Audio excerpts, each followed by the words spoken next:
Let's start.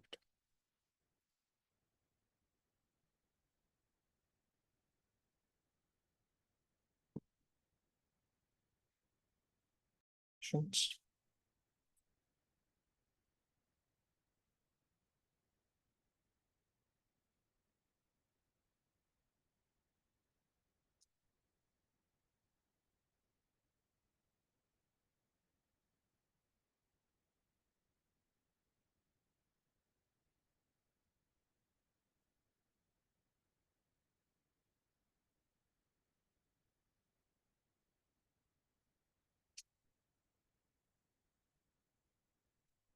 All right. So we were discussing 4.4 long-term proportions.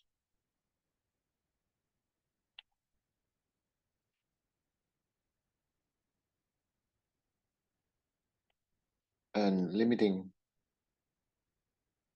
probabilities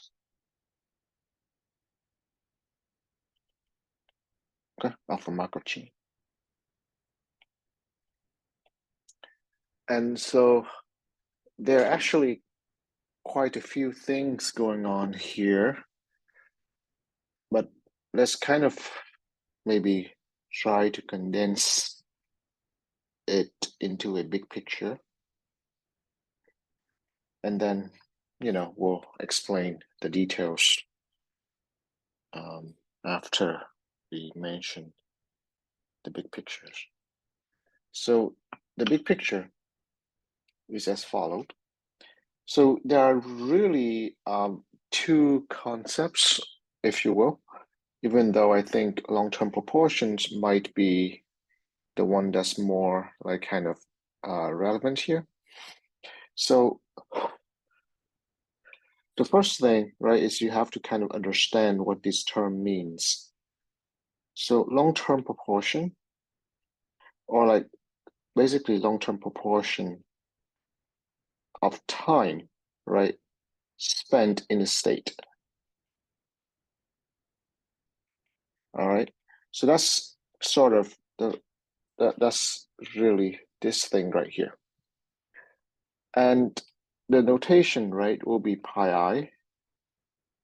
And it will be defined as basically the limit, if this exists, right, of the sum of the indicator function of x n equals to I.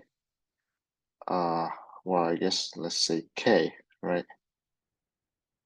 K runs from 0 to n divided by 1 over n. All right, like that, as n goes to infinity. And so that's what we have in mind when we talk about the textbook has in mind, right? When we talk about the long-term proportion of time spent in state I. Now, several things you want to ask right away, right? The first thing is like, in terms of technicality, why does a limit even exist? Okay, why does a limit even exist? Because from real analysis, right? Or yeah, you can, whenever you write down the limit notation, you better make sure, right, that the limit exists. Well, if you put that aside, also, right, so maybe several questions. Let's say, why does the limit exist?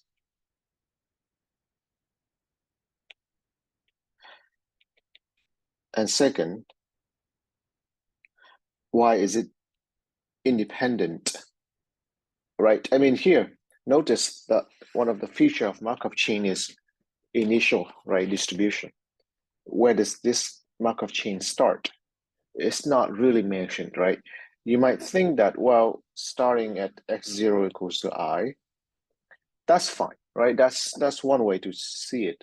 But really, there's no need to, because when you think about it, right, what happens is that whether you initially you spent you are at state I or not doesn't really matter. So why is it independent of the initial value, right? So, but if you put these two aside, then the picture, right, is that basically when you start out with the value of x0, right, and then x1, x2, x3, etc., right, and let's say here's state 1, and then state 0, state 2, 0, 2, 3, right, 2, 1, 0, 1, whatever, right? It's basically, right, if you look at time, right, you look at the state, right, as a function of time, right? That's what x1, x2, x3, etc. are. Then basically there will be so many times, right, that you return to a certain state. Let's say state 2. Okay. So for example, right, within, I don't know, the first 10 steps here, right, you have returned to state 2. The Markov chain has returned to state 2 3 times, right? So here you can say pi 2, but let's say within the first 10 steps, right? Let's say limiting, right, to n equals to 10 is 3 over 10, okay? And exactly that, as you let the time horizon, right, become larger and larger, at least you feel intuitive that, well, there might be a stable number that this converges to. If there's such a thing, that's called the long-term proportion, okay? So that's the first concept. And of course, when you come up with that question, there are tons of questions. Okay, so these are the first two questions, but what else? You might even ask something like this. See, right? Does ii have to be positive, right? The reason is because, okay, these are indicator functions, so it's not going to ever be negative.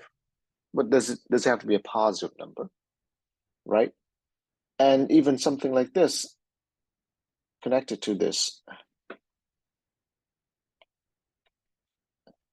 when you sum over all the states, does it have to be equal to 1?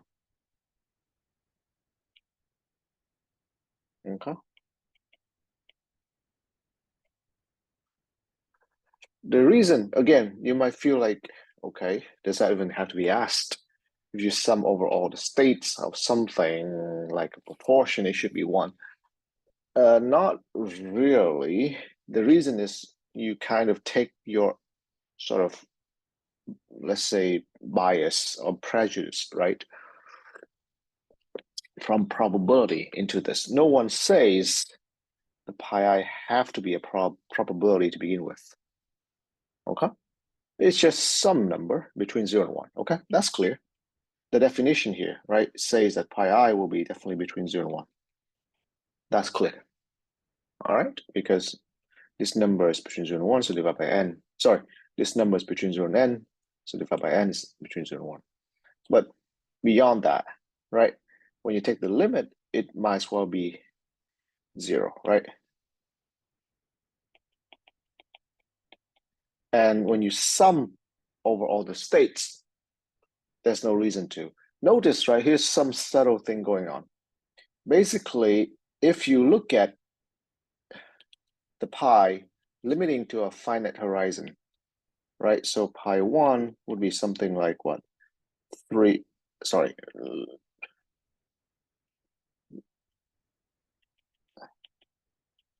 Right? And then pi 0,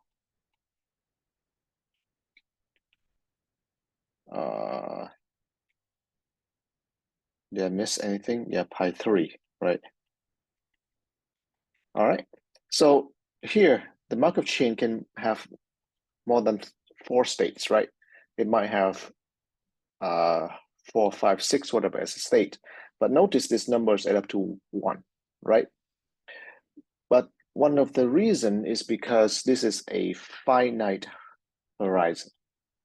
when you take limit as n goes to infinity here, right? When you take limit, maybe let me do that. This is little n, right? That's what we mean by this, little n, right?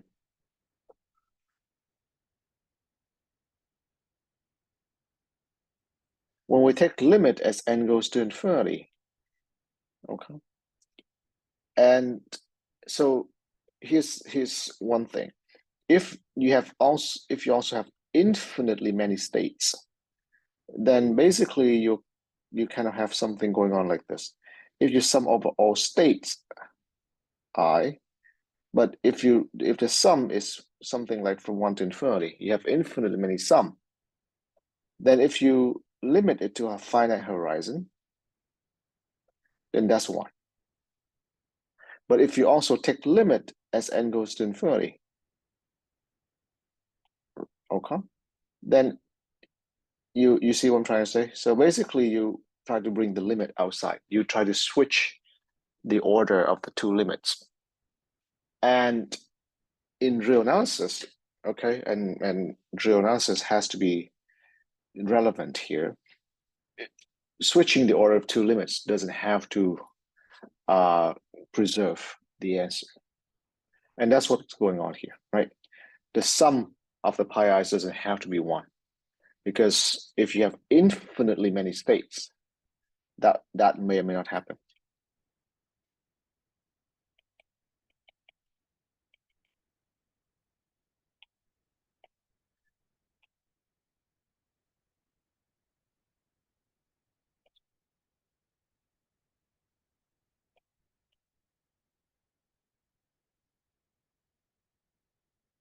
All right. So these are some questions that I hope naturally show up when you look at this object. And by the way, right, one more thing, this right here is nothing but the number of visits, right, to state I that we mentioned before.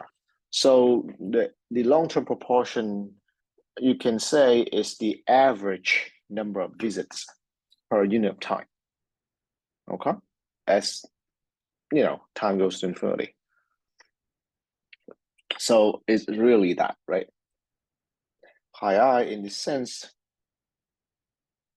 is the average number of visits, or you can call it the limiting average, right, of the number of visits to state I. And here you don't have to say starting at I. The reason is independent of the starting x0. So that's that. Now, on the other hand, right, what is the limiting probabilities, right? What do we mean by this? Okay, so again, maybe one of the possible confusion is because proportions and probabilities are sometimes interchangeable words, right? In probability, but they're not the same here. So basically, the term limiting probabilities refers to the following.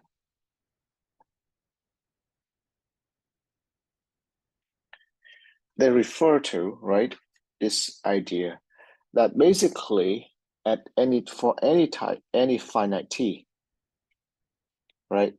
If you look at the probability xt in a state I, right, and you look at that as a vector over all i's, and we have a superscript t here, right? Just to denote that, this is pi I, but at time t, okay? This is a distribution, right? It's a distribution over I, meaning that, again, right, I mean, standard stuff, sum over all I is equal to 1, etc. All right? This is a probability.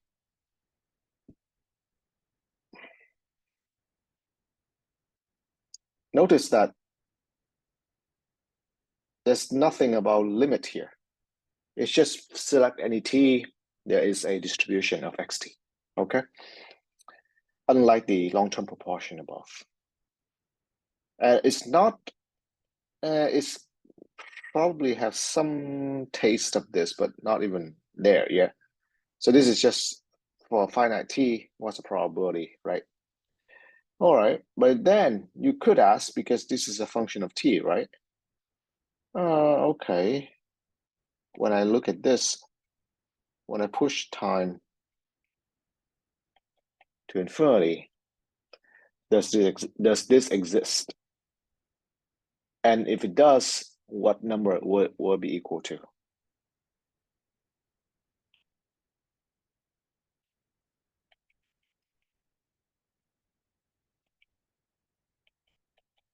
And here, again, maybe because we use the same symbol, right?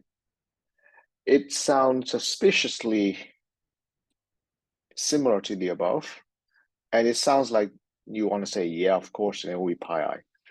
But first of all, there's no of course here. This limit may not exist at all, even though the above. I mean, okay, you need some conditions for the above to exist, but more or less they will, as long as the state is recurrent, okay? But you will need more conditions for this to exist. So first of all, this guy is harder for this limit to exist. All right, even so, okay, so maybe let me draw back and maybe let's talk about the state of the world, like the default assumption here in when we discuss about 4.4. The default assumption is something like an irreducible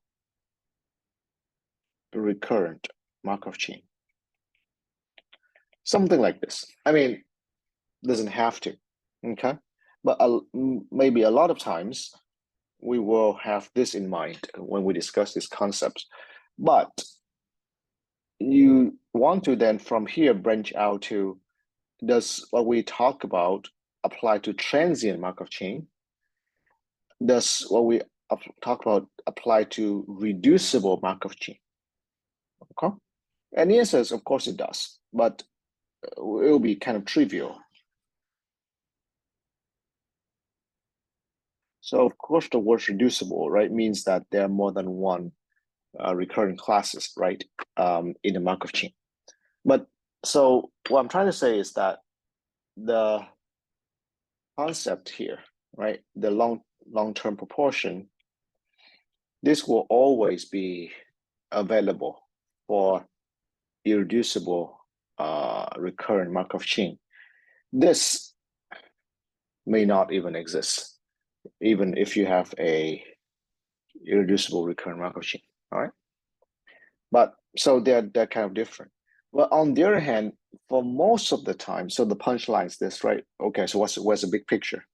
The big picture is most of the time, and I have to be quote, right? Most of the time, these two are the same, meaning this limit and the pi I, right? So the long-term, the limiting probabilities and the long-term proportions are the same thing. Okay, so that's the first thing.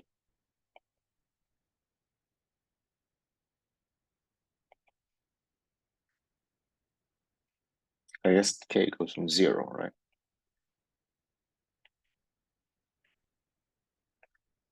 So that's the first thing you want to recognize, that this and this talk about two different things, but most of the time, what that means, there's some conditions here, right? Okay, they're the same, and they're the same, and they're equal to yet one more condition, one more thing, which is this pi p equals to pi. And this is yet a third concept called the stationary distribution.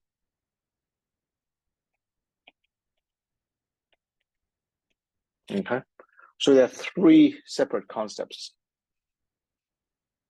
limiting probability, long-term proportion, stationary distribution. Oh, by the way, right, what does this mean? Why is this called stationary distribution? It's basically because this is some distribution, right, of the xt, Well, you can imagine that this is something you start with. You can impose this condition on the Markov chain. You say, I want to start with this distribution. Then this equation says that if you start with this distribution, then you end up, or then you will forever, right, stay with this distribution. In other words, if pi p equals to pi, then of course, if probability xt equals to I is equal to pi I, then automatically probability xt plus any value is vi for any k. All right, that's this third concept right here. Okay, and they all coincide most of the time. And of course, okay, that's not really right the right word here. Most because the context of what we're discussing right here. That's what we mean. Most of the ones that we're discussing. But if you want the technical term, it's called ergodic Markov chain. All right, then this happens. So that's the big picture. And your problems, right? The problem in your homework will involve more or less kind of untangle these symbols and try to interpret what they mean rather than proving mathematically that these are the same thing. All right. So your homework will have to do with interpreting the meaning of these. The lecture will be about explaining why these are true. So in some sense, the lecture and the problems are not that connected. Okay. But I mean, you can just look at it as like two aspects of, the same material, if you will. But that's how we will proceed. In terms of the lecture, we'll explain why this is true, at least as best as we can within our background. And the problems will be about how to unfold and use this concepts, okay, for solving problems. Okay, any question?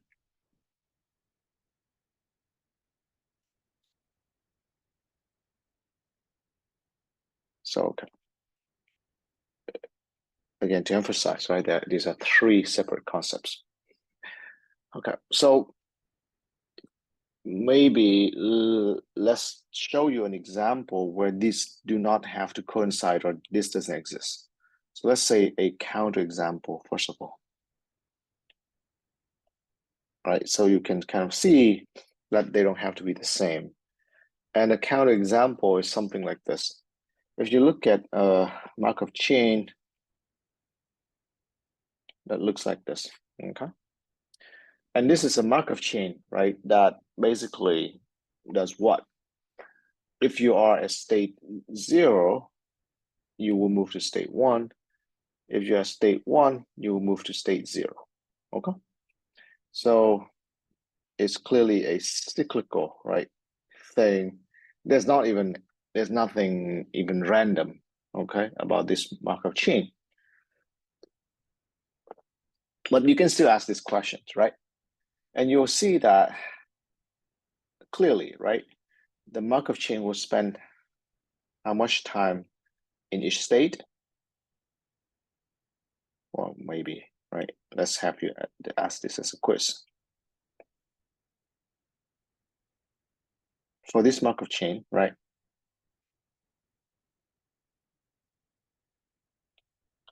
Find limit as n goes to infinity of 1 over n, okay, from 0 to n, indicate function xk equals to I, for I equals 0 and 1, right? And then find the limit as n goes to infinity of probability xt equals to I. I don't care where you start, right? For I equals 0, 1.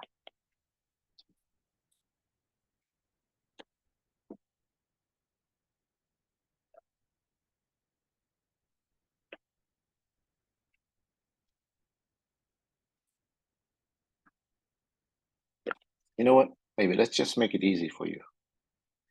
Let's say starting from 0. By the way, right? Maybe I forgot to say one thing here. When we do something like this, right? Of course, implicitly there should be a initial condition.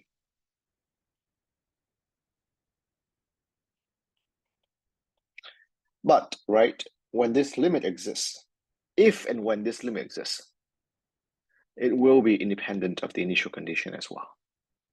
Just like, the long-term proportion. So there's that kind of thing too, where the initial condition will be forgotten, okay, in the long run. So that's there, right? It's kind of like the standard feature.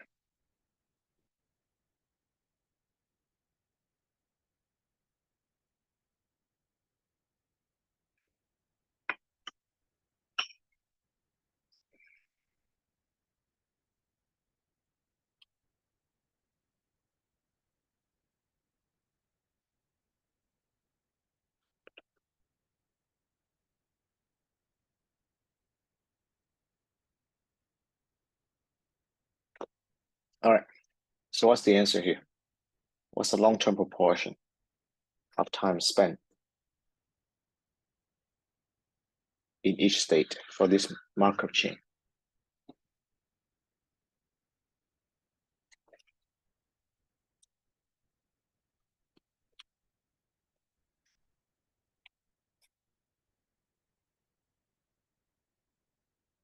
Well, the answer is it's gonna be a half, right? Is it clear? The reason, right, is because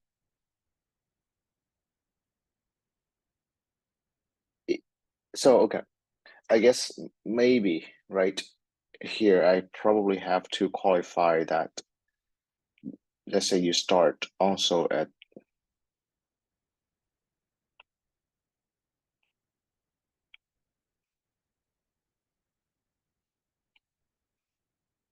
0, let's say, right? X0 equals to 0.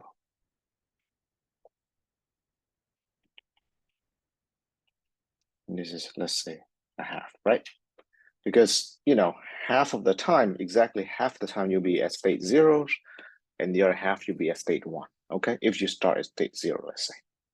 Is that clear? Now, on the other hand, right? On the other hand, what's the limiting distribution of x probably x equals to I if you start at state 0? The answer is that this does not exist.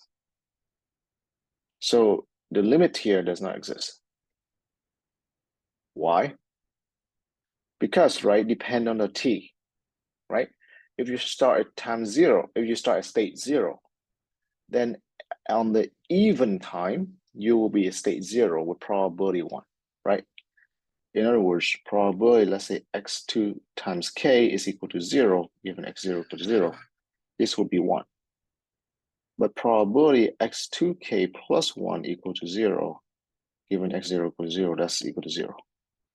So the probabilities, right, for I equal to 0, let's say, will be a sequence that alternates between 1 and 0. So the limit does not exist. Do you understand?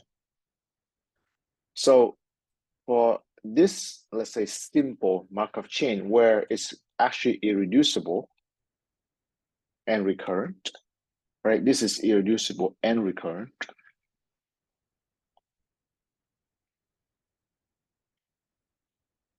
The two concepts do not coincide.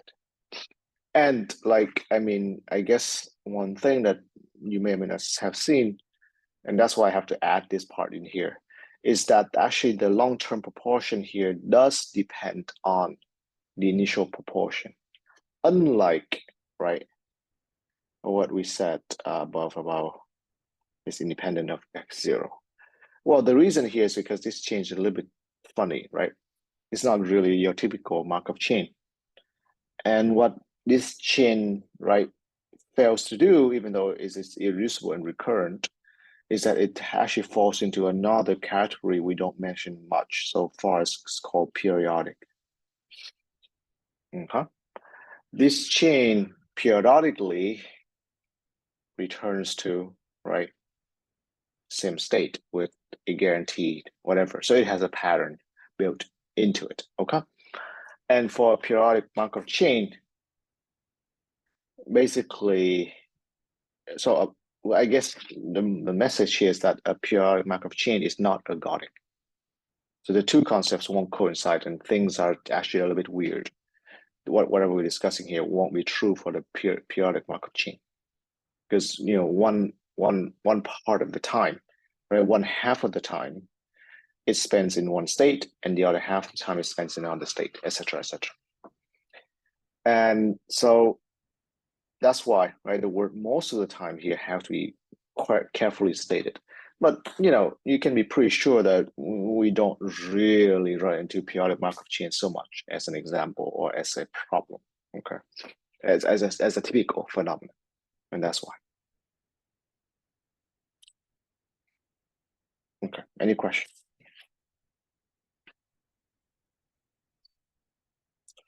Now, let me maybe try to show you another, not really an example, but yeah, let's say a generic example for something that works here is the following. You can take any good old, right? Let's say 2 by 2 to make it easy. It doesn't have to. Let's say 0 0.2, 0 0.8, 0 0.5, 0 0.5, okay? Take any 2 by 2 matrix, and you just have to fill it in with numbers so that it's kind of irreducible and recurrent. And first of all, right, you do two things here. You try to solve for the vector pi p equals to pi. Okay, there will be such a vector. Well, is it worth our time to look at that? Well, let's see, right? Why not? So what is it here, right? Just to show you. So let's say this is pi 0, pi 1, right? Times. So first of all, there will be a solution to this, a positive solution. Like, because of course there will always be a solution when pi equals to 0. Pi equals to 0 vector, but that doesn't count, right? When pi equals to 0 vector, well, that doesn't say much. We're looking for non-zero solution. We were looking for a eigenvector, right? Well, let's see. So for a 2 by 2 irreducible recurrent Markov chain, you will be able to solve for this. So let's see, non-zero solution. So let's see, right? What do we have here? 2 pi 0 plus 5 pi 1 is equal to pi 0, right? I'm not sure if I'm getting ugly numbers here, but 8 pi 0 plus 5 pi 1 is equal to pi 1, right? Am I right here? So if I subtract, oh, how do I solve for this? So pi 1 minus pi 0 is equal to 6 pi 0, right? So you got pi 1 is equal to 7 pi 0, right? And that's it. That's all you need, because then, you have also something like this, pi 0 plus pi 1 equals to 1. This is just a, something you impose, right? Because notice that as an eigenvector itself, it's scale, right, independent. So you can multiply everything by 100 and it's still, right, satisfied the equation. So something like this, right? So what is it? If you have 1/8, right, and 7/8, that would work, right? Okay. Hopefully my math is correct. Yeah, something like that. Okay. So first of all, right, there is a solution, 1/8, 7/8. Okay. Second is that if you take this P matrix, and I'm not going to demonstrate here at all, and you just plug into a calculator and raise it to, like, I don't know, 100th power, maybe even a 20th power, you'll start seeing that this will be 1/8, 7/8, 1/8, 7/8, approximately. So what does this generic example demonstrate? And again, these are numerical things you can definitely check, right? I mean, the only thing that might be wrong is my calculation here, but the phenomenon will be true. Okay, so what happens here is I'm kind of demonstrating the coincidence of the stationary distribution, which is what I was solving for 5 equals to pi, and the limiting probability. That's what I was demonstrating. The limiting probability and the stationary distribution for, let's say, a 2 by 2 recurrent irreducible Markov chain. Now, for you to see that the long-term proportion exactly is these two as well, well, you have to simulate this Markov chain using, I don't know, R or Python. And you also see that this happens, right? But to see the long-term proportion play out, you'd really have to simulate out. There's no easy calculation to show it. But you can just take any good old 2 by 2p and even 3 by 3, right?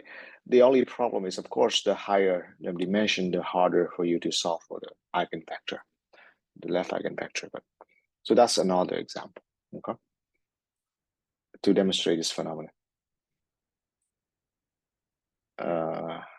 Yeah, any question? All right.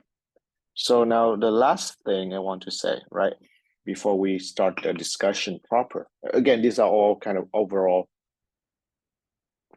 big picture stuff to help you see, you know, what the details. Oh, sorry, what the main points are and how are they connected to things, right?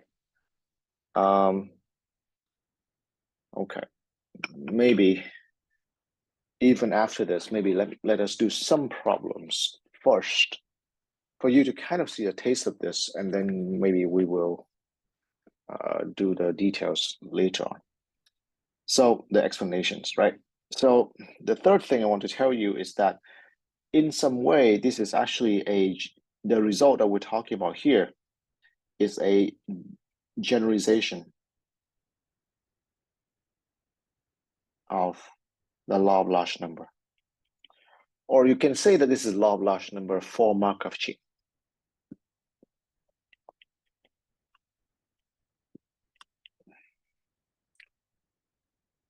As follow, right? So first of all, what is law of large number? Now the law of large number version, right? I mean, okay, so first of all, what's the law of large number? Law of large number in general, right? The I don't know, the generic variety is going to be if you have an IID sequence of random variables, and if you take the sample average, right? Then the sample average will converge to the population average, right? That's what they say, at least in statistics.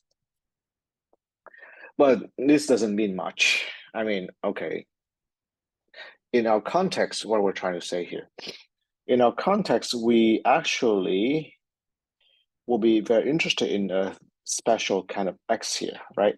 So first of all, in our context, we are interested in the xi's taking on discrete values.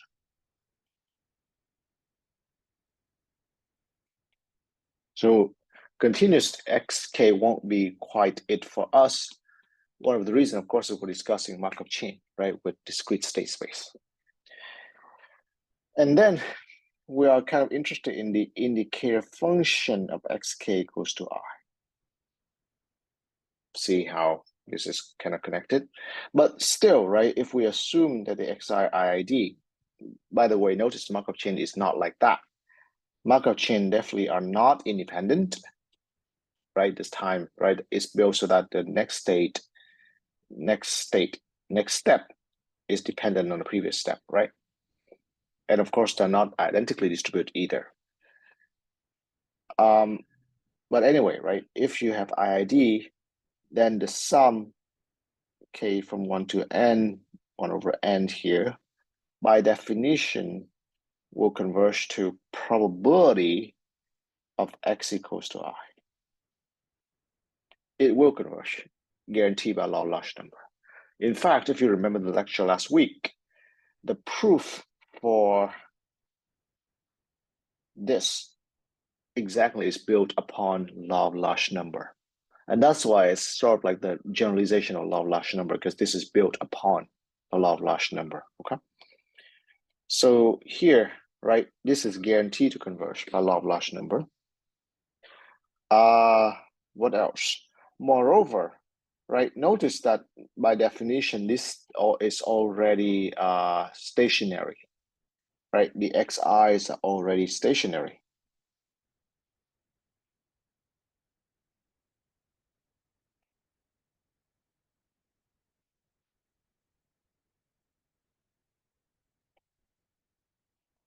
Why? Because the distribution of xk is the same, right, as a distribution of xk plus 1, etc. Is identical. That's the second part, right? Identical distribution. So, right, because you have identical distribution.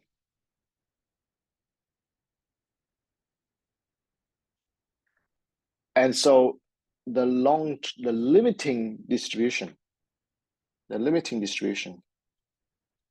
by definition converge because it's a constant sequence. And of course, it's exactly equal to this. So you see, law of large number, if you have an IID sequence, then whatever we're discussing so far, and by the way, right, IID here refers to the distribution of different time steps. If we have an IID sequence, if the steps, right, if the Markov chain at different time steps are independent and identically distributed, meaning we have a white noise sequence, then it's trivial. What we're discussing is trivial. And so the reason why this is a big deal, if you will, is for us, the difference is that x2 condition x1 is something, x3 condition x2 is something, x4 condition x3 is something, right? Markov chain is like that. x2 is built upon x1, x3 is built upon x2, etc. Right? You could say that these actually are identically distributed. They have the same distribution. Why? Because this is a transition matrix. That's the part that's identical. But that doesn't mean that x2 unconditional is the same as x3 unconditional, blah, blah, blah, right? And that, of course, doesn't mean they are independent.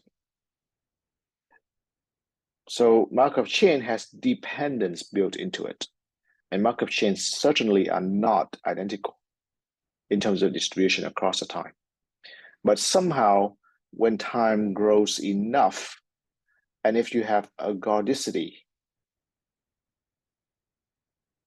meaning recurrent, irreducible, and aperiodic, non-periodic, then things behave just like law of large number. And that's, the point. All right, any question?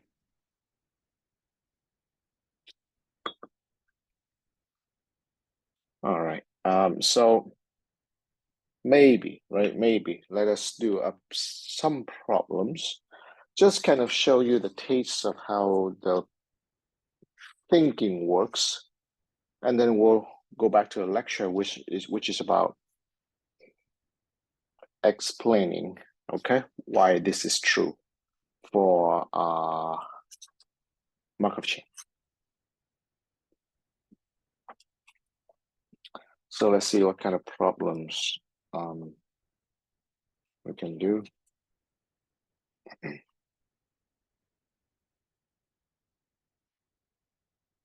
All right, let's do a problem like this, which, if you're not used to it, at the first time will sound really strange.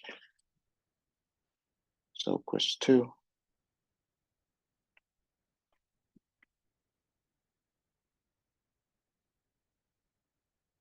So they say that suppose, right, we have a Markov chain that is irreducible and positive recurrent. And if you recall, right, the word positive recurrent here refers to the long-term proportion, pi I here, which will be non-zero because it will be 1 over tau I, the expectation, right? Basically, for now, you can just kind of think that this sort of is the key, it's the code word for saying that everything is fine, the limit exists, and all three concepts coincide somehow, okay? So sort of like all three concepts coincide. They make sense and coincide, okay? Just basically why do they do that is the thing that we'll explain in the lecture. Right now, I'm just trying to explain the implication or the use of the concept. But suppose we have a reducible positive recurrent, having the transition probabilities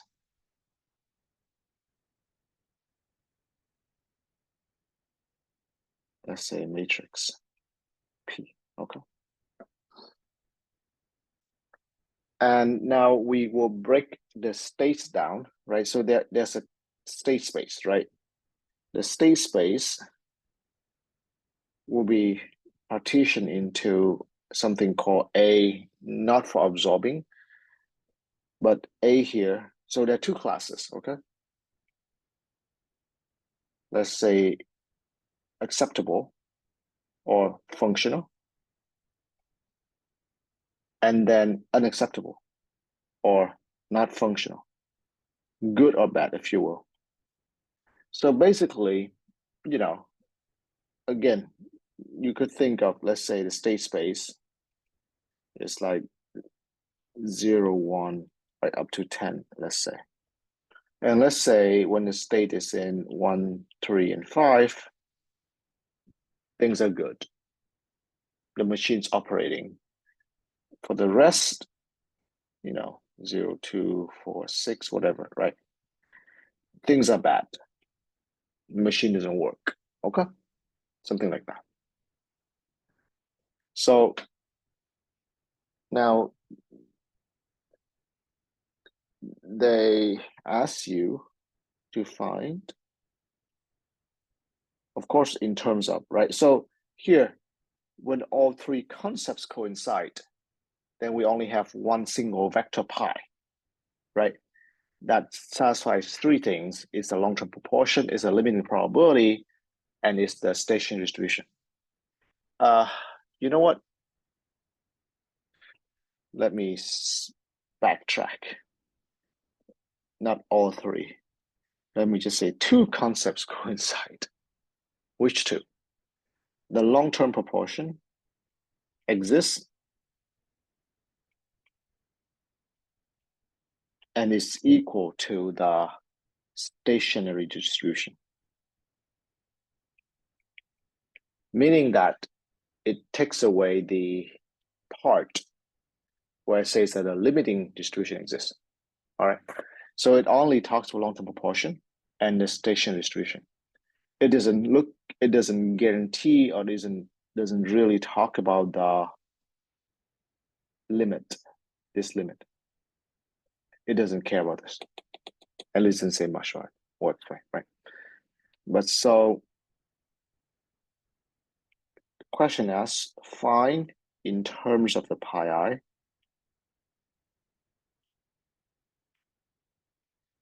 meaning in terms of the long-term proportion, okay, now which we know exists and is non-zero. First, the rate at which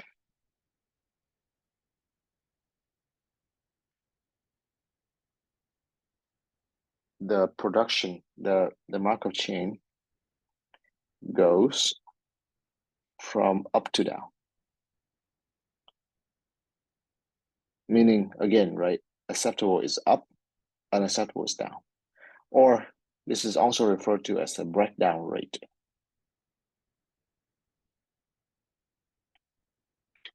Okay, maybe let's stop here and then we'll explain.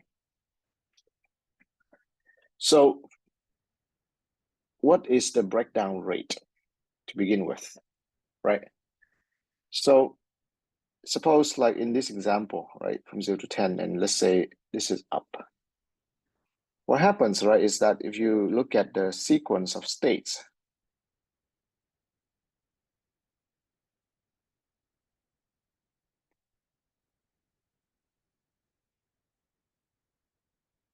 whatever, right? It might look like that. So, but if you have in mind, or if really this is the up state, then this is when the machine or things are wrong, it's turned on, stays on, and then, right, it goes from good to bad. So this is a breakdown right here. All right. Where else is a breakdown? Well, a breakdown, so 3, 5 are good states. 3 is good. So this is another breakdown. Right? And so on, right? So for example, within, I don't know, 1, 2, 3, 4, 5, 6, 7, 8, 9, 10, 11, 12, 13, right? The first 13 steps, there are 3 breakdowns. So here, of course, the rate here is the word average, right? The average rate, the breakdown rate in terms of the long-term proportion, or the long-term, breakdown rate, right? Which is average as well, average over the long-term horizon in terms of the pie. What is it? Can we find it?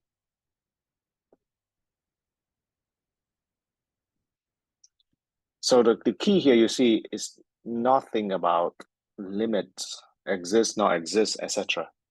That the lecture will handle, and most of the time, like I said, you'll guarantee that they exist and that satisfies something. Your task is to interpret them, to use them for something else, right? For certain other contexts like this. How to convert this into the concept of, let's say, rate of switching between 2 classes of states. And that's sort of like the problem that you have to deal with.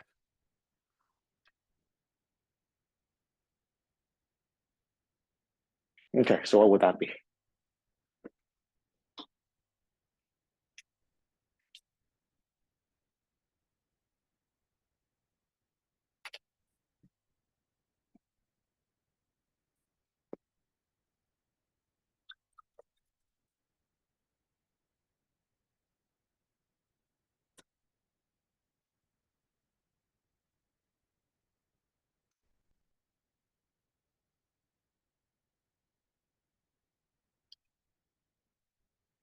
So here's a thought process first. Let's say that if this question is a bit too abstract because there's so many states going on, let's zoom in on a more specific question. Let's just focus on, let's say, the switch, let's say from state 1 to state 0. Okay. And let's say 1 tilde, let's say, 1 prime, right? It's a separate question. Find the long-term proportion, or find the long-term proportion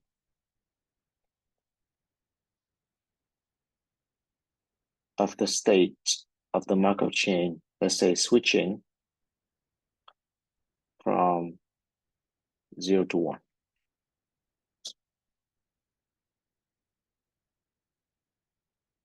How can we find that?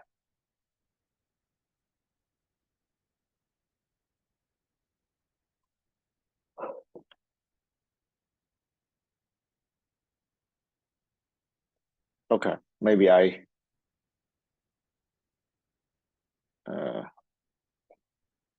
Yeah, no, it's fine. What would this be?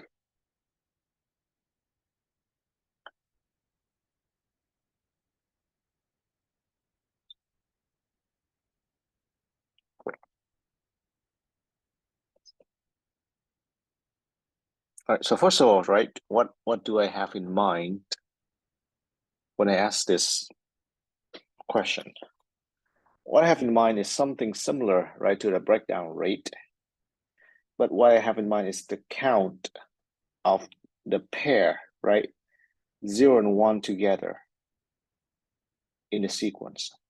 Does that make sense? Right? Whenever I see a 0 and 1 together in the sequence, I count it as a switch from 0 to 1. Right? That should be what it is. So if I scan the long-term horizon and I take the number of 0 ones I see divided by the time, what should I get?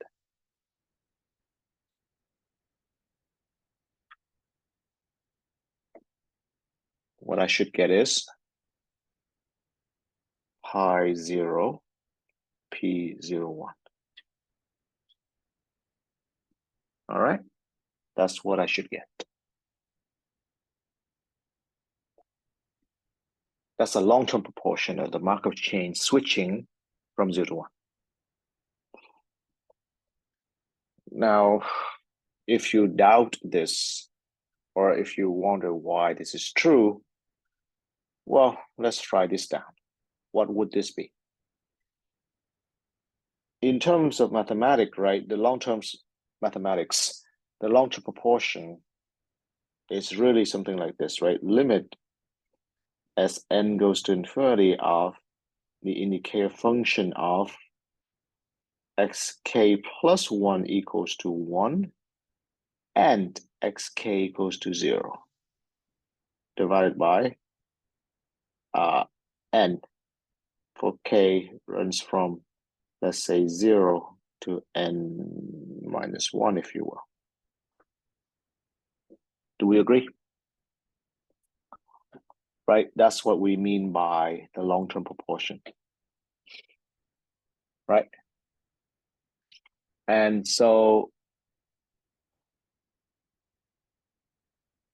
notice, right? So this every time, right? You have the chain, right, being at 0 at a time, and the next time is switch to state 1, you count that as 1, you sum up over a finite time horizon divided by the length, blah, blah, blah.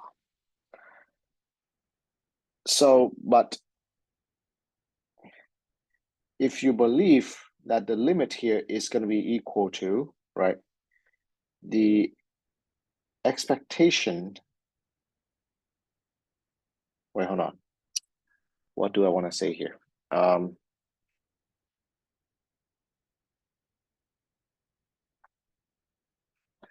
Well, no. What I'm going to say, right, is that this indicator, right, will be the same as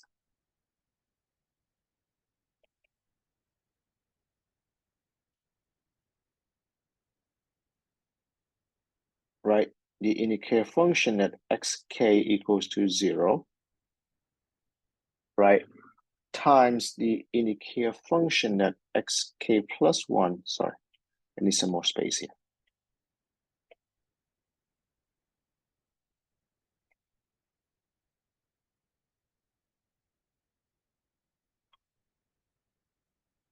Condition on xk equal to 0. Like that, okay? And we already know that this limit right here exists and equals to pi 0. That's by definition the long-term proportion, right? This is a long-term proportion that the chain stays at state 0. And of course, right, this is nothing, this is a transition probability of the Markov chain moving from state 0 to state 1. And that's why in the long run, this will converge to pi 0 to times p01, as long as we know that this converges to pi 0. which we know from the assumption that the long-term proportion exists and equals to the stationary distribution. Is that okay? Any question?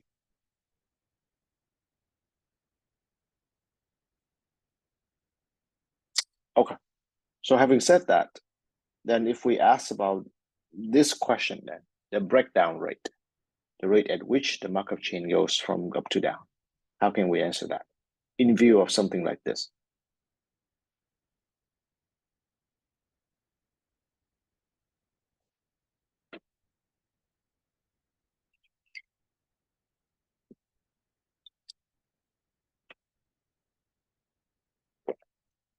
So give me a moment. Let me get a charger for my laptop.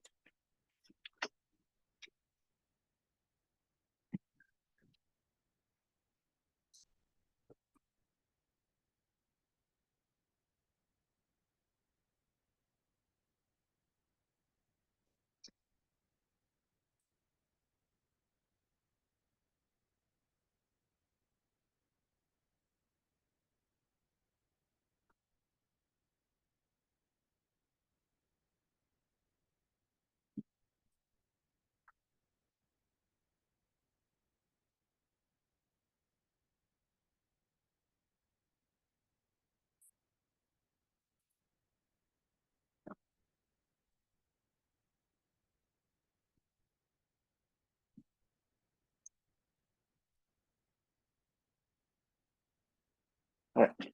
So something like this is simple if you just generalize this, right? Again, the idea is like this. Pi zero is the average number of time you stay zero. So pi zero times p01 is the number of transition. Here, you don't just have a pi zero, right? You have pi in terms of the class. So you want to sum over I in the class of the average time you are in the class, which is the good state, but then immediately you make the transition to the bad states. So that's exactly the breakdown rate. Long-term breakdown rate, if you will.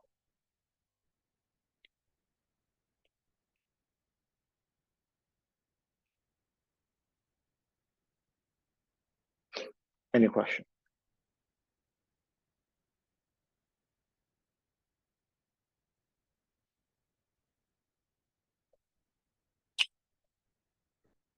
All right. So the second question will ask you for, so part 2, right? For this one, same question. Question 2 asks you for the average length of time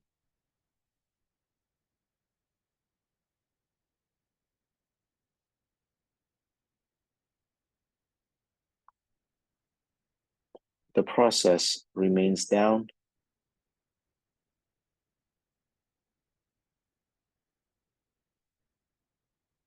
when it goes down.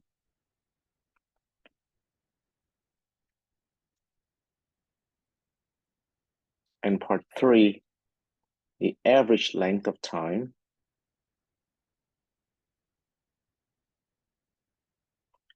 the process remains up when it goes up.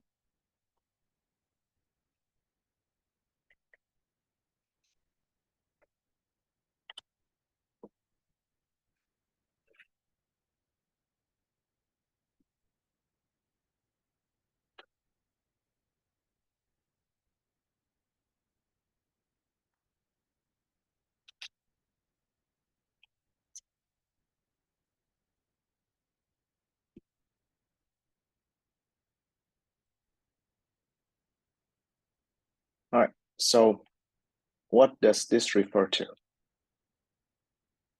What does this refer to? Well, in sort of like this hypothetical, right, run, it refers to, for example, right? For example, what does this refer to? So for example, right, if you switch here, it only spends one time step down, right? Then it goes back up again. But for example, right here, the process remains up for 2 steps before switch. The process remains for 3 steps for switch. 2 steps, right? 3 steps. So that's the length of time, not the average, of course. This is the length of time the process remains up when it goes up. So, you know, if you will, it's a sequence, right? It's a run, it's a consecutive, right? States of up. Of course, right? The complement of that are the average time, right? That the process stays down when it goes down. But notice this is not a rate, this is the length.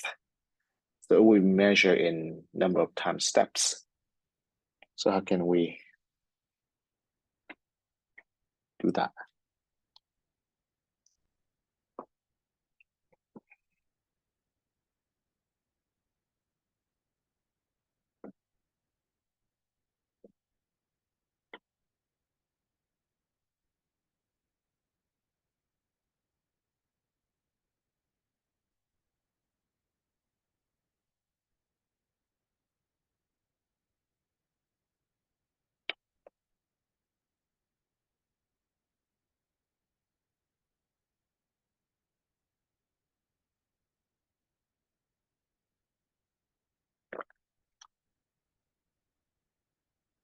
So the answer for this, right, is as follows. Basically, these 2 questions should be answered together. If you call one of them U and one of them D, right? U for the average time that up and the average time that down. I think the textbook even called U bar, D bar, just, you know, kind of talk with the average. Then a crucial observation, right, is that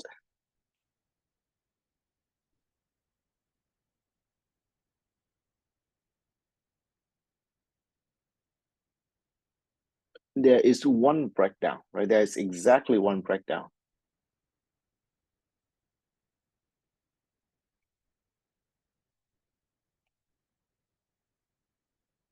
per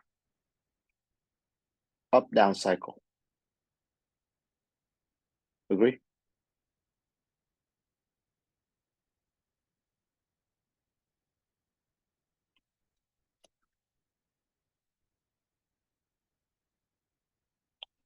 So in other words, you see, in the long run, if you just look at patch, you see that, okay, there's a down patch, then there's an up patch. Sorry, okay, so I guess you forget the first one, right? There's a down patch, there's an up patch. In between is a breakdown. There's a, wait, I said wrong, right? There's an up patch, there's a down patch, there's a breakdown between. There's an up patch, down patch, breakdown between. Up patch, down patch, breakdown between, right? So of course, the average cycle, right? So there's, if you combine this together, you have the average length of the cycle is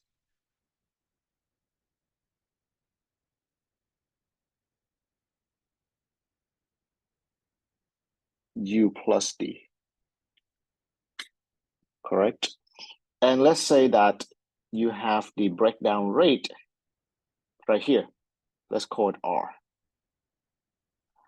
Then what is the relationship between R and the length of the cycle?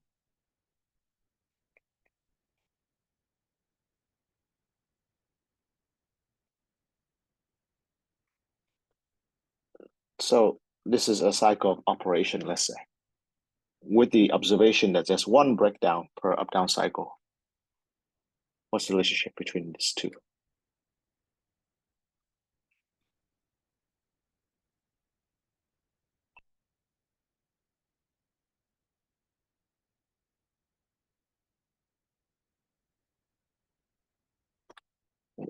Well, the relation is R R is 1 over U plus D, right? There's one breakdown per cycle. So on average, right, the rate, how long it takes, right, or how many breakdown per unit of time, right? R really is about how many breakdown, number of breakdowns, right, per unit of time. Agree? So that's what that is. And the key is you know what R is. Okay, and what you're trying to solve for, you're trying to solve for U and D. So I guess you need one more equation because, right, you have two unknowns. This is one equation. Where can another equation come from?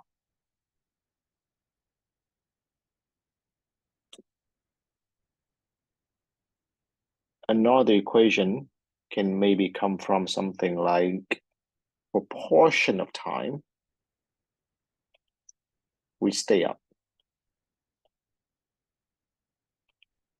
right? Which is what? I mean, so it's not the length of time, but the proportion of time the process remains up when it goes up. What should that be?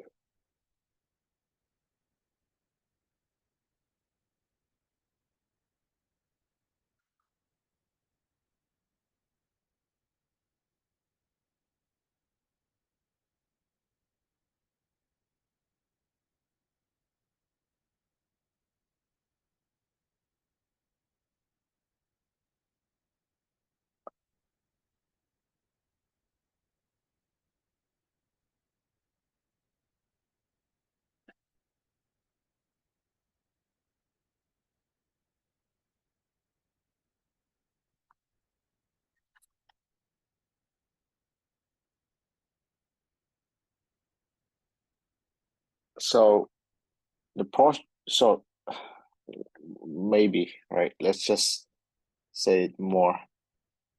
The proportion of time we stay in the upstates. Oh, that's clearly just the sum of pi I for I in A. Agree? That's the portion of time we stay in the upstate.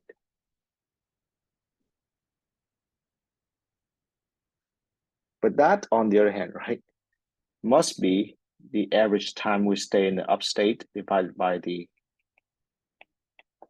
overall length of a cycle.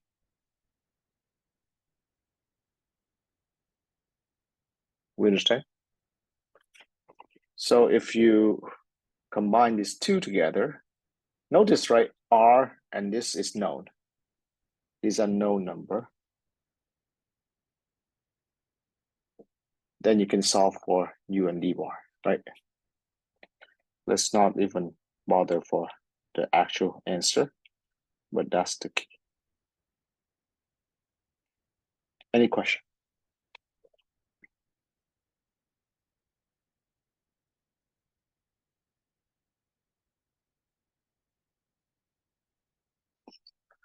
So the point, right, you see is that, notice this question has nothing to do with proving that this limit exists or that limit exists, blah, blah, blah. You are asked to recognize that the limit is as followed.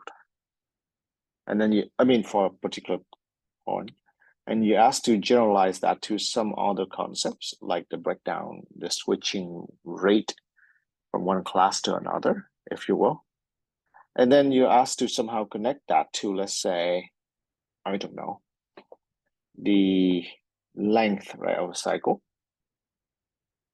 And then you ask also to connect, right, the sum, right, of the time stay in certain class, proportion at least, to the ratio, right, of the length over, right? Because of course, what else, right? I mean, you have good state, good state, right? Bad state, good state, bad state, good state. Sorry, can't really like that, right? So if you take the ratio, right, that will tell you how long you stay in a good state. So.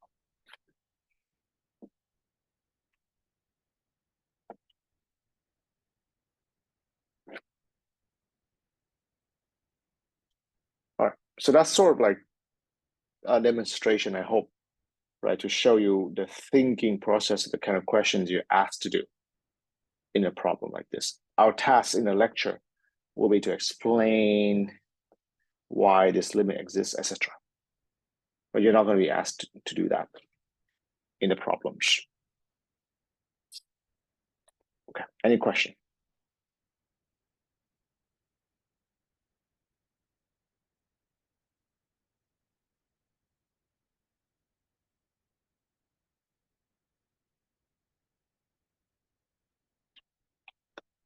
Okay.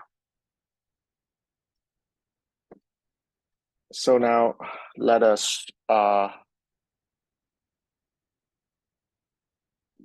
prove, right, these things and state the sort of the theory behind why all these connections, right? So I think this still it probably is going to be more beneficial to work backward. So let's talk about two main theorems, and then we'll kind of work backward to explain why. So two main theorems. So remember, we have three concepts, okay? We have the long-term proportion.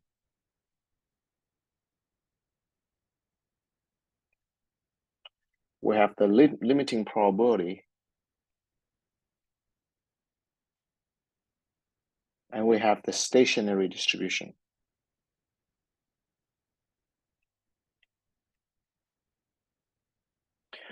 So the first result will tie these two together. All right, the first result will tie these two together. And the second one will tie, I don't know. I mean, doesn't matter. We'll tie this guy to either one of these guys. And so basically then they'll tie all three together, okay? But basically the connection will be made between two of them at a time in some way. So the first result is followed. The first result says that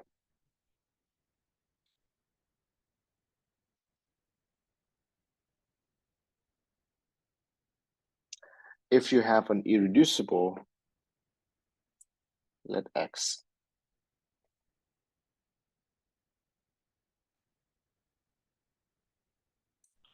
if you have an irreducible Markov chain. Now, if, okay, the chain is positively current,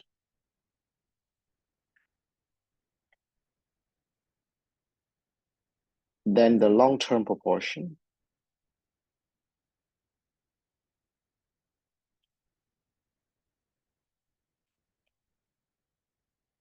are the unique solution to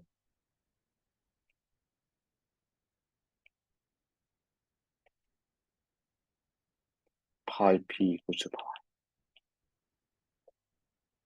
And then sum of the pi I equals to 1.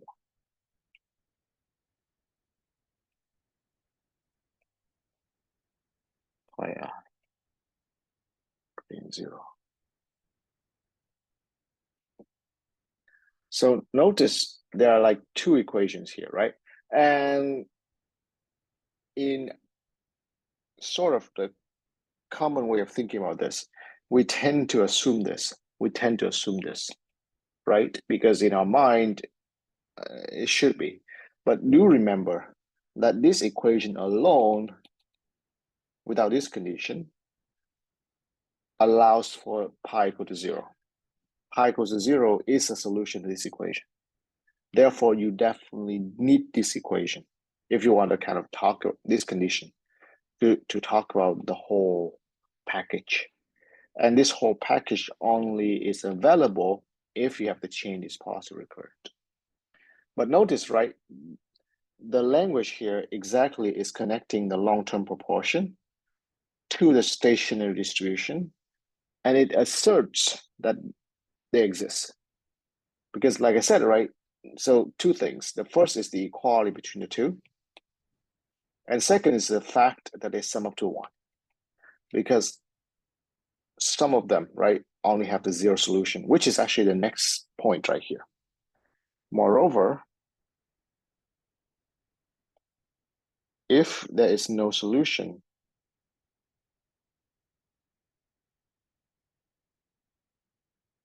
to this equation, then the chain is either transient or no recurrent. And pi I equals to 0 for all I.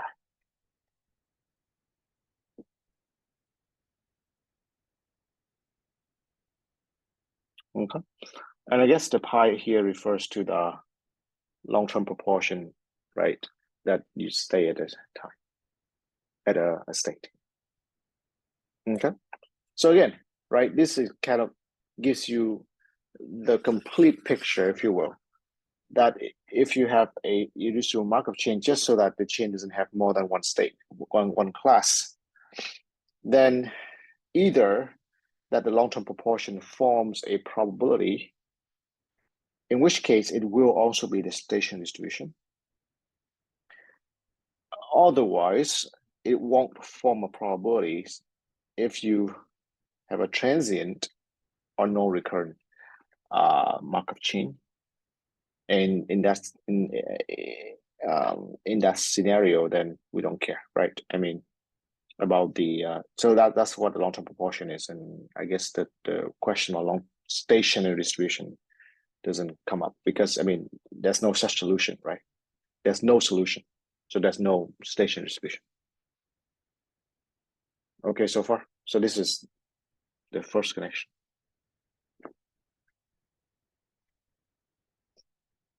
Any questions?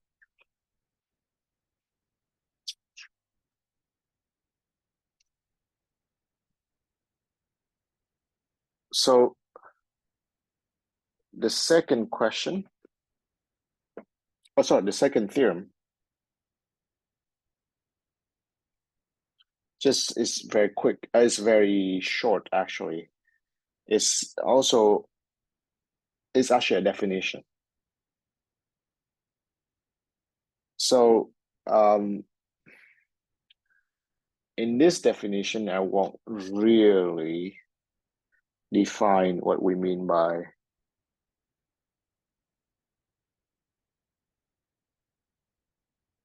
okay, so first of all, maybe let's do a definition. So within this, there's a definition. A chain, right, a Markov chain is periodic if it can only returns to a state I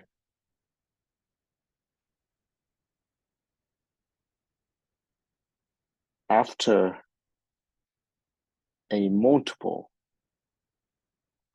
of D steps or some D bigger than one. Okay. Now, so basically, right, you don't see this happens very often, but here, right, this chain, you can only return to 0 after an even number of steps, right? And you can only return to 1 also after an even number of steps. And so in this sense, right, this chain is periodic, okay? So for theorem 2 to work, it requires a chain to be aperiodic. So the second definition is this. An irreducible positive recurrent and aperiodic, meaning not periodic, Markov chain is called ergodic. All right. An irreducible positive recurrent aperiodic Markov chain is called ergodic.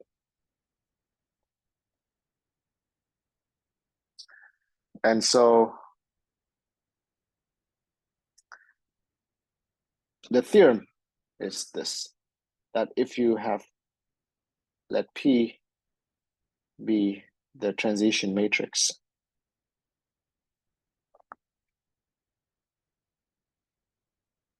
of an ergodic Markov chain,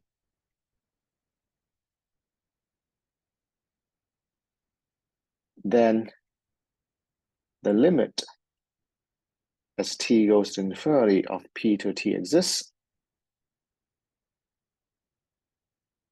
That's it.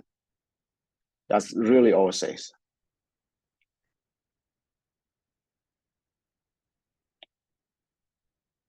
Okay. But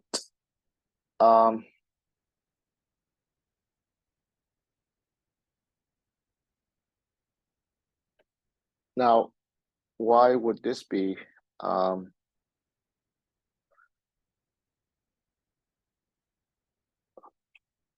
So what would this limit be, right? So the limit here will be as follow, right? So first of all, hold on. Do I want to? Maybe I have to say more, right? Give me one moment. If this is only a fixed matrix, do I have enough? So give me a moment. No. Sorry.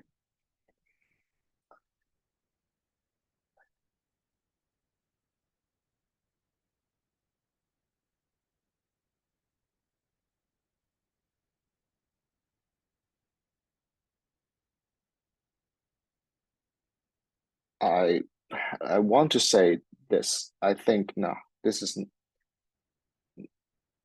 Let me say. Okay, one way to say this is actually there's more.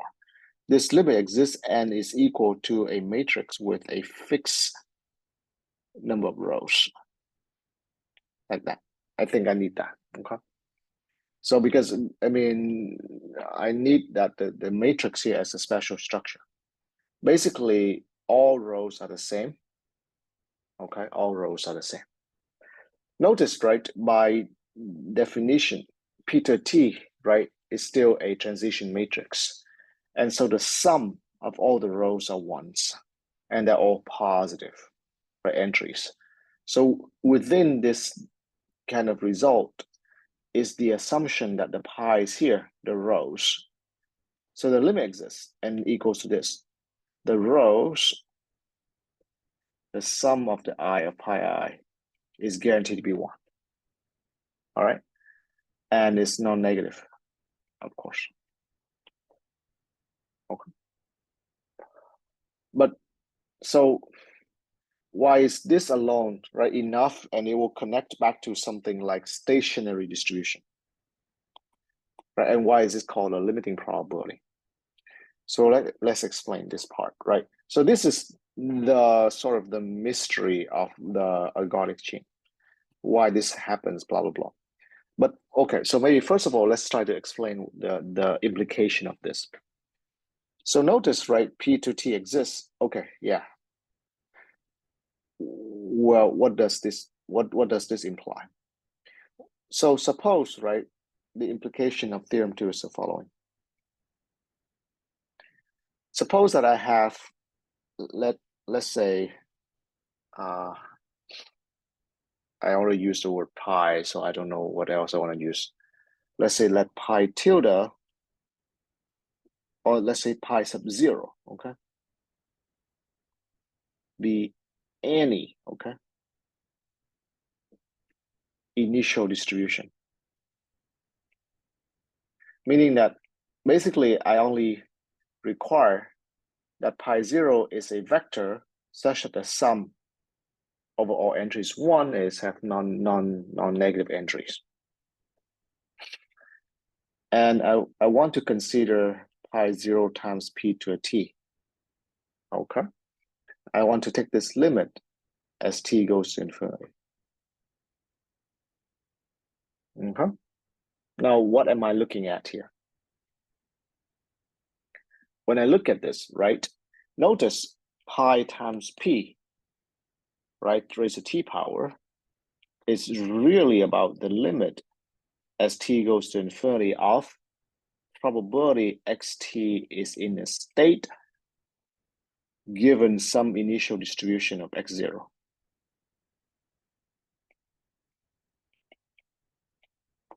Right, and then times pi 0. Sorry, given x0 equals to I. Let's say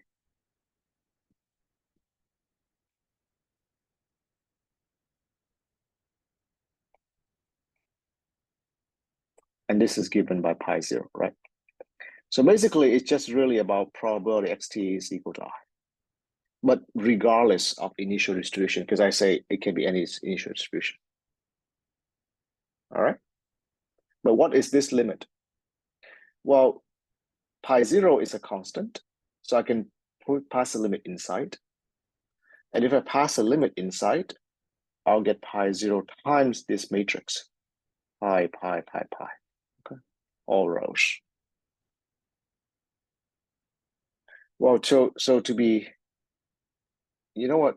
I think the notation here is not very good because I have pi sub 0 here. Let me say pi superscript 0 to denote that this is the time, right? Because I will have a subscript coming up soon. So let's show you what happens. Within this, right? This is a row of pi sub 1, pi sub 2, pi sub, let's say, n, right? So again, this is a vector, okay? This is a vector pi 0. Each of this is an entry, pi 1 up to pi n, pi 1 up to pi n, pi 1 up to pi n, right? What would this be? Well, notice this is a vector times a column, right? A constant column. Well, all it will be is it's going to be, right, a dot product, right? It'll be this pi 1 times the sum, right? This is a dot product. So it'll be pi 1 times the sum of the entries of pi 0. But the entries of pi 0, right, sum up to 1. Therefore, the answer here will be pi 1. Similarly, pi 2. Similarly, pi n. Do you understand? Which is pi? Which is a vector pi. So what really what we're showing here is that if this transition matrix power converges, then regardless of the initial distribution, the probability xt is in I will converge to the same rows, meaning that the limiting distribution exists. And of course, right, it will be equal to the stationary distribution because this guy will also be the one that fixed, right, pi. Okay, so first of all, right, you see, first of all, this is, so, okay. What does this calculation show? This calculation shows pi, right, this pi vector that p converges to. So let me write the row notation in, right, the vector notation. Pi is the limiting distribution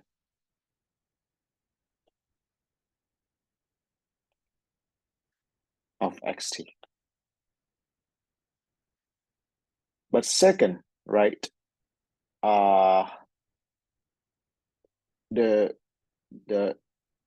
this limit, right, pi t, this limit, notice this limit can also be on the other hand, right, p to a t, right, let's say p to t plus 1 is equal to a p to a t times p, right? Agree? But if you take limit as t goes to infinity of both sides, then you have something like this, right? And of course, if this converges to pi, pi, pi, pi,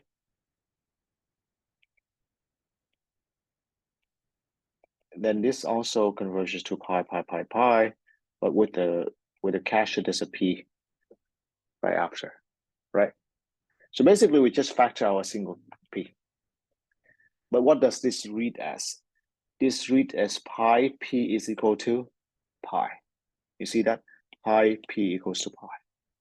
Pi p equals to pi.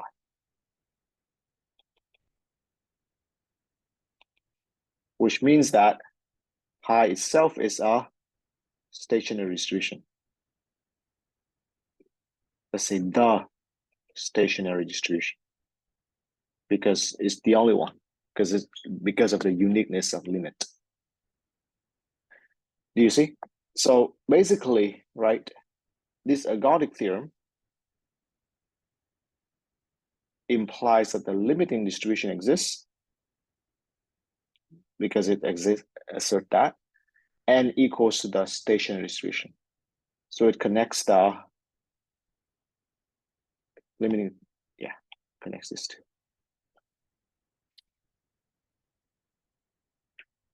And then of course, right, in general, you have all three connecting. But notice, right, say for example, this top question, the problem doesn't have a need for ergodicity. All they asking you is about the long-term proportion. So they don't even refer to, right, ergodicity. They just want you to work out the long-term proportion, which is guaranteed to exist by the first thing.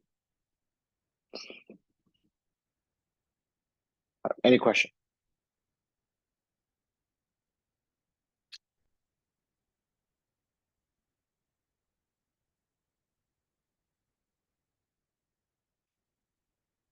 Okay. So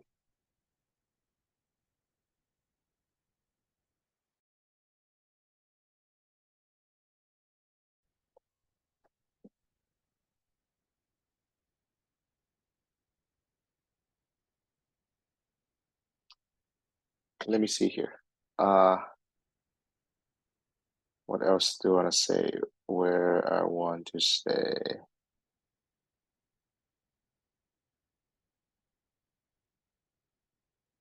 Okay. So now maybe let's. So actually the ergodic theorem, this part, theorem 2 we won't really touch. Okay. Theorem 2 is kind of sort of maybe deep or whatever. We'll spend most of the time trying to explain theorem 1. Okay. Theorem 2 we just kind of accept. So now theorem 1.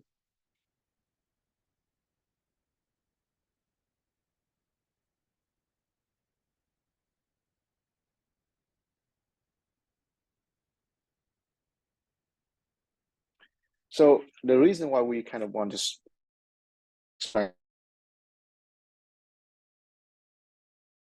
a bit more is because so maybe let's, or explanation and or use, okay?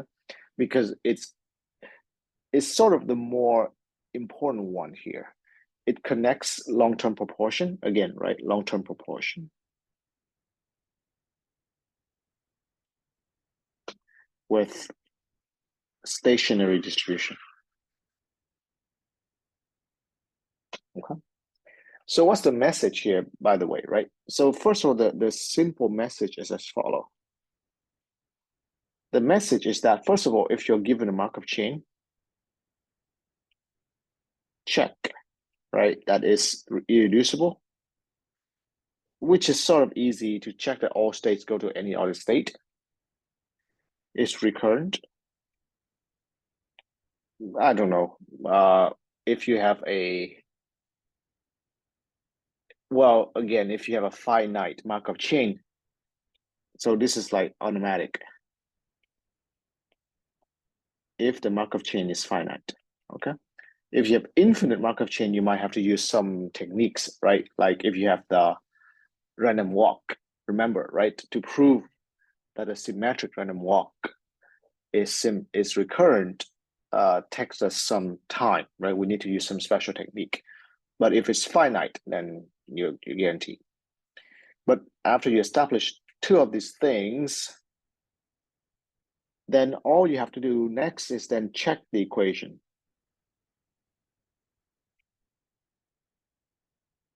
Pi p equals to pi. That's it. You know what? Actually, you don't need to do this. Let me explain. Sorry. Yeah, the beauty of this, you don't need to check this. You check the irreducible, right? Which is easy. Then you check the equation pi p equals to pi.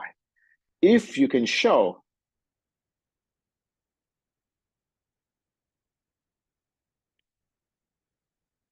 if the only solution is pi equal to 0, then remember, theorem 1 tells you that it must be either transient or non-recurrent. So what theorem 1 doesn't give you is which case it is. It doesn't quite tell you that. You have to use some other tools. But it would just, if you look at this solution, if you look at the equation, the solution, then you guarantee that the Markov chain is either null or recurrent.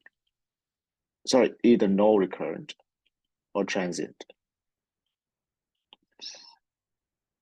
So in this sense, it gives you let's say a quick check of positive recurrent versus null recurrent or transient. So you see the catch is still that these two guys are grouped together if you just look at this equation. But at least that's good if what you care for is positive recurrent. And if the solution is pi non-zero,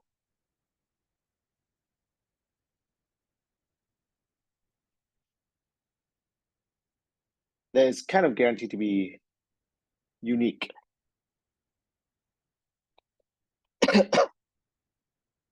Why? Why is it unique? Because it's the long-term proportion as well. And, right, long-term proportion is a limit, so that's why it's unique. And, it's the Session distribution, and it's the long-term proportion.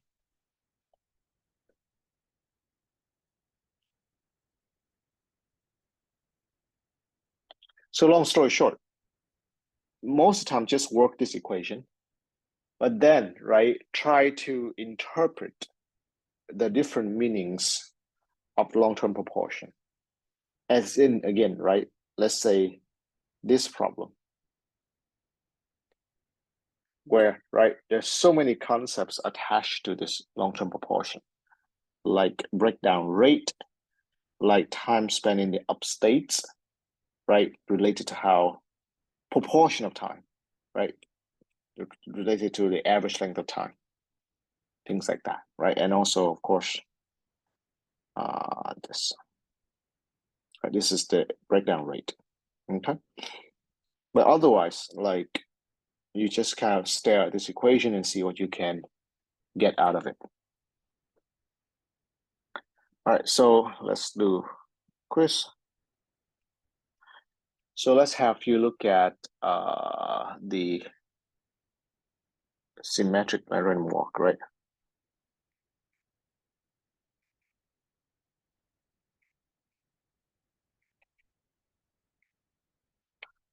We have proved, right, that it is recurrent.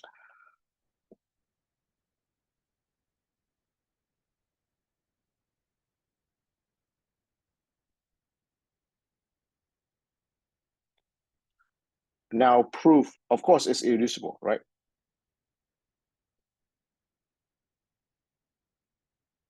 This is kind of a quick check. But we prove that it's recurrent. Now, what you also do is prove that it is null recurrent, right? Rather than positive recurrent.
All right.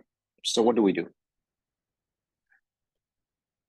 So what we do, right, is to analyze this equation, pi p equals to pi, right? But of course you have to do it, let's say, in a nice way. First thing is, right, this symmetric random walk, the p is infinite, right? So you're not going to write down a matrix equation for it. But what kind of equation really happens here? Well, the equation, of course, right, is really the one-step conditioning. The pi p equals to pi is really about the one-step conditioning.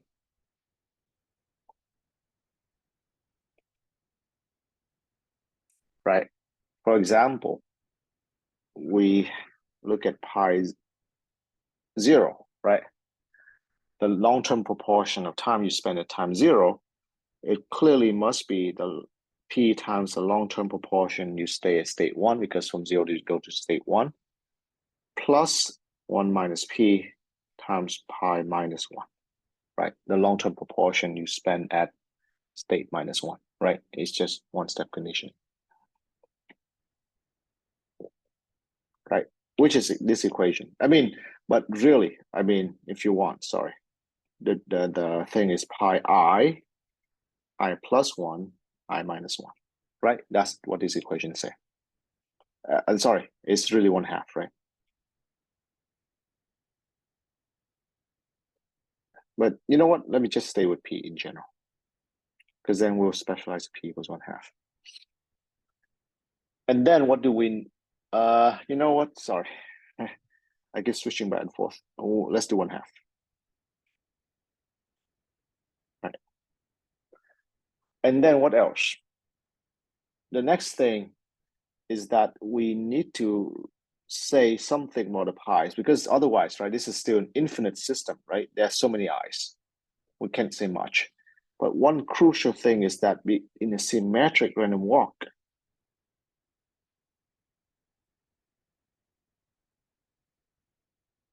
basically every state is symmetric, right? Every state is the same, because it's half here, half there. You cannot distinguish. Therefore, all the pi i's are the same.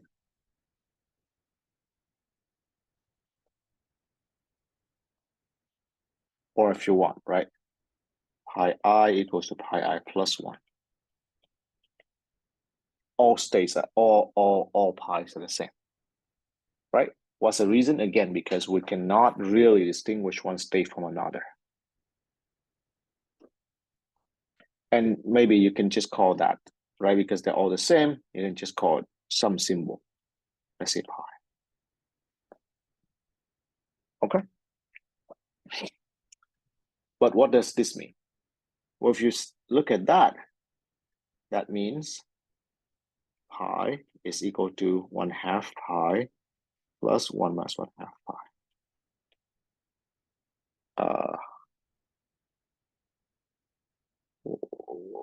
Am I in trouble? 1 second, sorry.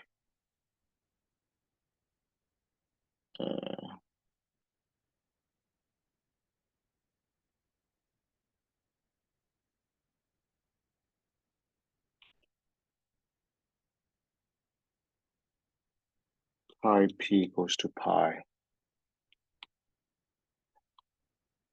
So 1/2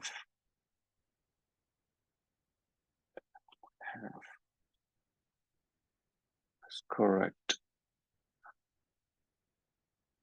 Hold on. I'm supposed to get an extra 1 out of this. Just give me 1 second here.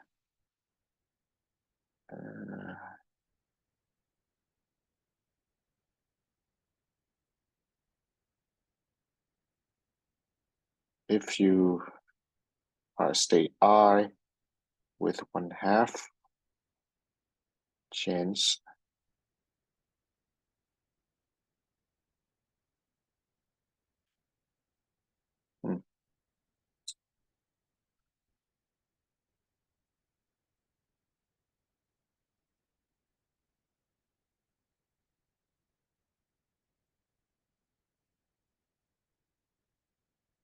oh, you know what? I'm fine.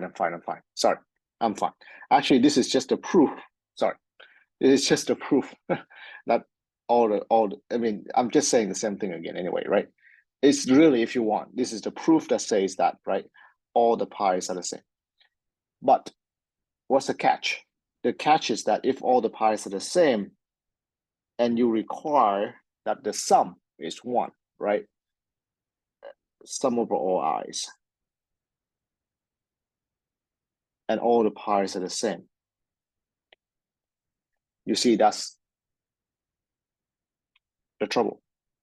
Because there cannot be any solution to this system when you have the same, right, probabilities for all the states, and then sum equals to 1.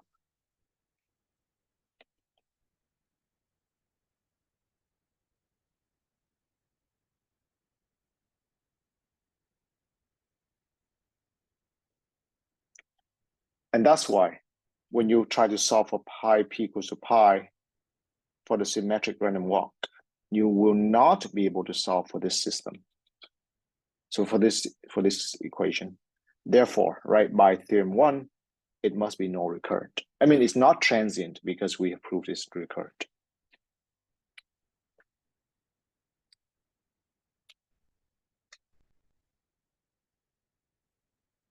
All right. Any question?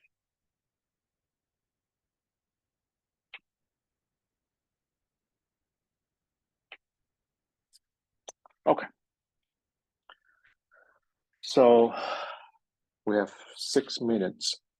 Let me state the next example, and then if we don't finish solving this example today, we'll solve it next time. So the next example is following. So this is let's call it the hotel problem.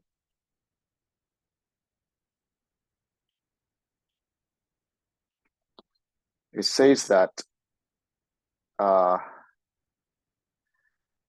number of, let's say, guests, right, that check in into a hotel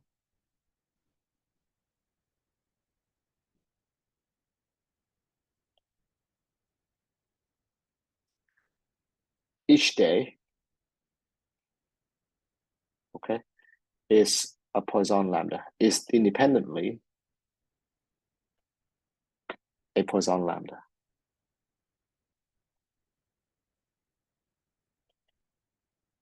Okay, so each day, the additional number of people arriving at a hotel will be given by a Poisson lambda random variable. And then the number of days, okay, a guest stays at the hotel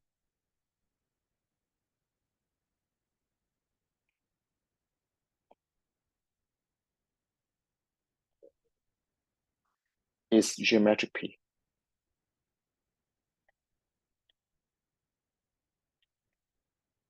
Okay. Now, suppose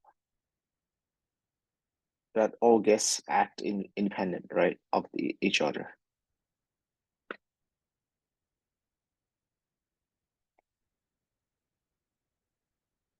So almost everything's in, well, not almost, right? So the number of additional check-in into the hotel each day is independent, but each guest will leave the hotel, right, after a certain number of days, independent of each other as well. And if you let x sub t be the number of guests at the hotel on day t, right?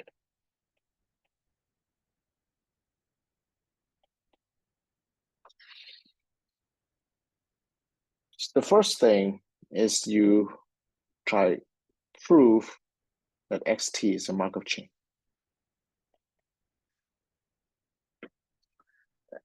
And while you're at it, or actually part of the proof, is what is the transition matrix.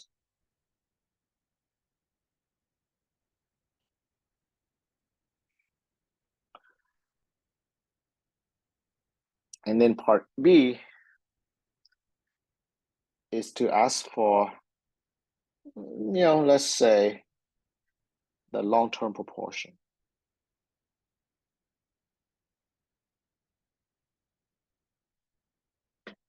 Or stationary distribution.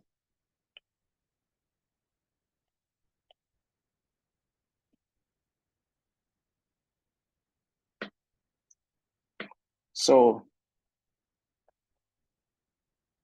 right,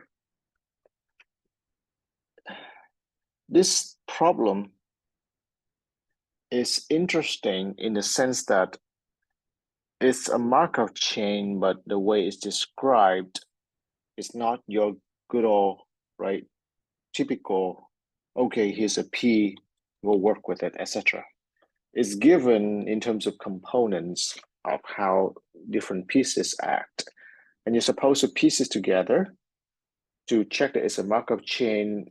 In between, you're probably also supposed to check that it's irreducible. Now, this question right here will directly or indirectly, however you want to think of it, tells you whether the Markov chain is recurrent, non-recurrent, or transient. I mean, well, depends on how you kind of solve this equation. One last thing is that notice, right, because of the Poisson, this will be an infinite state Markov chain. It will be an infinite Markov chain, very similar to the symmetric random walk. But notice with the random walk, it's a very quick argument for us that there's no solution, blah, blah, blah, because the equation is really simple, right? The equation just kind of tells us that all probabilities are the same. This will be a quite complex, okay, transition matrix, and how do we handle it? So anyway, right, so just to introduce the problem, we'll solve this one on Wednesday, right? So we'll continue on Wednesday.